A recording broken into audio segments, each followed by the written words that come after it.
You've probably seen how aggressively Michael Saylor from MicroStrategy is buying Bitcoin, and you've probably also seen the headlines saying that zero point 0.1 Bitcoin could be enough to retire with Bitcoin and that this could happen soon. But is that really true?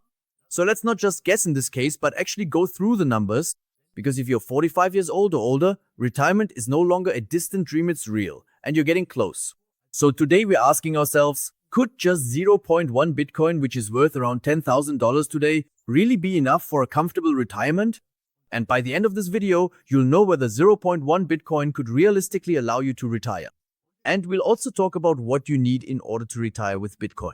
That means the amount you'll need for your retirement and why Bitcoin could be the smartest retirement asset of the coming decades. And when I first bought Bitcoin, the idea of retiring with 0.1 Bitcoin wasn't even part of the discussion we're having now.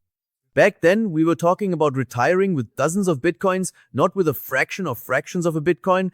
But now people are seriously asking themselves whether 0.1 Bitcoin would be enough to retire with Bitcoin. And I wanted to know for myself, is it already possible to retire with Bitcoin if you have 0.1 Bitcoin? So I crunched the numbers, and what I found out might surprise you.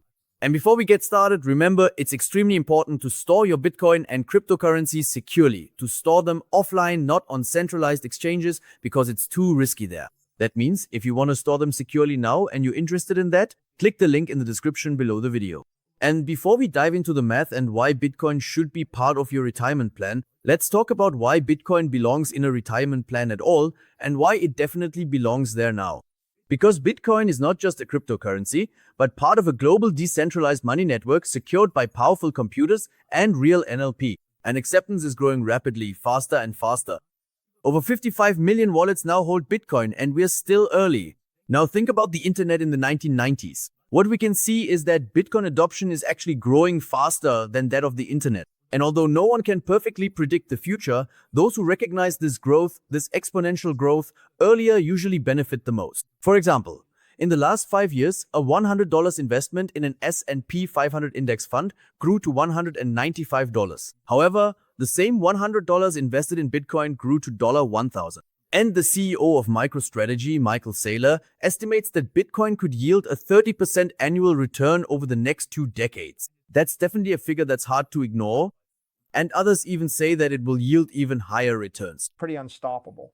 The White House has anointed it as the one sole digital commodity in the world that they recognize, which makes it digital gold, which makes it ethical. And so if the most powerful man in the world says it's digital gold and says, don't sell your Bitcoin and we're going to buy more, I think the last hurdle has been cleared on the path to legitimacy.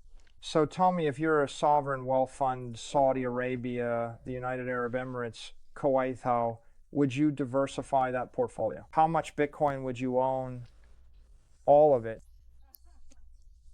Look, to tell you the truth, I think it's an IQ test. It's like if you had $1 billion and you wanted to double it, you would buy $1 billion worth of Bitcoin and put out a press release. But if you wanted to make $1 trillion, you'd try to buy as much as my company owns right now. You'd go buy $50 billion worth of Bitcoin and just keep buying, and it would turn into $1 trillion for you. So you should buy as much as you want money, right? Yeah. I think my forecast for Bitcoin is that it will go up 29% per year, compounded over 21 years, which is going to be 3 or 4 times better than the next best thing. So I could tell you to put 5% of your portfolio into it, but it would be smarter to put 150% of your portfolio into it. If you want 10 extra money, you buy Bitcoin. If you want 100 extra money, you buy Bitcoin with someone else's money. And if you want 1,000 extra money, use someone else's money, buy Bitcoin and leverage it. The simplest thing you can do is borrow money at 3, 4, 5% and invest it at 30 to 60%. Keep the difference. My company went from a $600 million enterprise value to a $108 billion enterprise value in 4.5 years. And we just followed that formula. We're just leveraging it. So I think as much as you can get is the right answer. Michael Saylor also believes that there is no way that a senator, that is, a US senator or member of Congress, would ever confiscate Bitcoin from Fidelity or BlackRock because all of their retirement money is also invested there. When you have regulated public entities like BlackRock and Fidelity and JP Morgan and State Street Bank holding the asset, all the lawmakers and all the law enforcement agencies are invested in those entities, right? So there's no way that all the senators and all the congressmen are going to seize the assets from Fidelity and BlackRock or Vanguard, because that's where all their retirement money is invested. So according to Michael Saylor, Bitcoin is very likely safe. You need to know that. And still, we have to store them offline and not on centralized exchanges. And you also need to know that with Bitcoin, it's not just about price increases. Bitcoin has scarcity. There is a hard cap of 21 million Bitcoin. You can print more dollars, build more houses, and issue more stocks, but you can't create more Bitcoin. Bitcoin allows for self-custody, which is something we absolutely should do. Trust no bank. You can hold Bitcoin yourself. No bank, no broker, no middleman, no third-party risk. No one can freeze or confiscate it. Bitcoin is portable. Unlike real estate or gold, you can store Bitcoin on a tiny hardware wallet and take it anywhere with you without anyone knowing. And these characteristics make Bitcoin a powerful retirement tool or even a rescue tool, especially in a world where financial systems seem increasingly unstable. So let's get straight to the point. Is less than 1 Bitcoin enough to retire on? And the answer is maybe. It depends on you, your lifestyle, your age, your other savings, and of course your expectations. And to find your own answer, you need to consider a few things. For example, at what age do you want to stop working and retire? How long are you likely to live? How much money have you already saved, and how long will that last? Do you already own Bitcoin? And if so, how much Bitcoin do you have? How much can you invest each year from now on? And how much money do you need in retirement to live well? And these questions reveal your freedom number, that is, how much Bitcoin you need to retire comfortably. And there are also Bitcoin calculators for this purpose.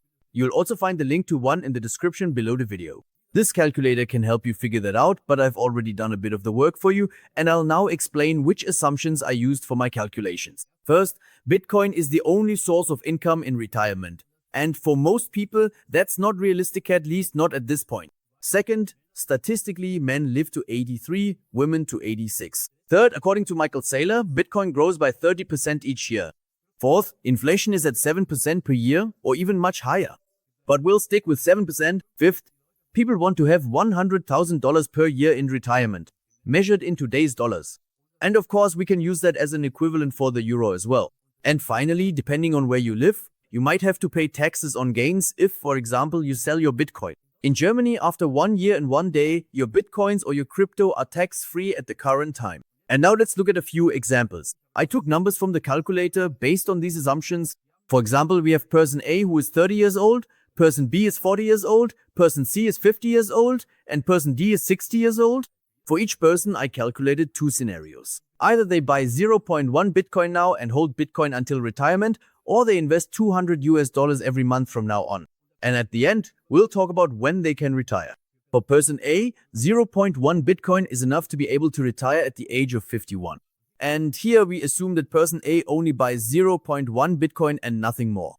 Person B is 40 years old and can stop working at 61. For person C and D, things don't look as good. Person C is 50 years old and would have to work until 71 if they only have 0.1 Bitcoin. And person D is 60 years old and would even have to work until 80. But that's basically hardly feasible. And if you are 40 years old or younger, 0.1 Bitcoin could be enough for your retirement, but if you are 45 or older, you will probably need more than 0.1 Bitcoin to retire. Women also tend to live longer on average and may therefore need more Bitcoin. So let's now take the 50-year-old person C who wants to retire at 65. She now needs to buy about 0.3 Bitcoin or invest $600 every month until retirement. Or the 60-year-old person D, who also wants to retire at 65, now needs 2.4 Bitcoin, or would have to invest about $7,500 per month until then. Because person D only has 5 years until retirement, she hardly has any time left to benefit from the effects of compound interest. But the $7,500 are unrealistic for most people right now, especially to pay that amount every month. That's why people over 40 who want to retire early would need to buy Bitcoin more aggressively or have another source of income for retirement as well. So if not 0.1 Bitcoin, then how much? 0.1 Bitcoin might be enough for someone under 40, but for those who are 45 or older, it's probably not enough on its own, and you need to be aware of that if you fall into this age group. However, it can still play an important role in your retirement strategy. And here's the key point. First, time is a major factor. Younger investors benefit greatly from the power of compound interest, but unfortunately, older investors don't have that luxury. Second, be realistic with your growth assumptions. Some estimates are based on overly optimistic growth rates, such as 100% per year for Bitcoin. I recommend using more conservative numbers when planning. Third, longevity also matters here.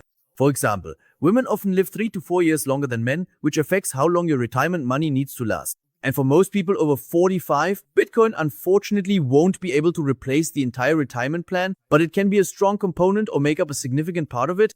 And the earlier you seriously start thinking about, for example, retiring with Bitcoin, the better it will be for you. Bitcoin is still in its early adoption phase. Most people haven't understood it at all yet. They haven't understood what Bitcoin is and what it could mean for them. But those who start learning and saving today can retire earlier and better than they ever imagined. The important thing is that you start taking action now. And if this has helped or motivated you, give the video a like and subscribe to the channel. And if you want to learn more about crypto and Bitcoin, or if you want to start learning, you'll also find more information in the description below the video, including how you can achieve financial independence through cryptocurrencies. Thank you, I wish you a great day, and I'll see you in the next video.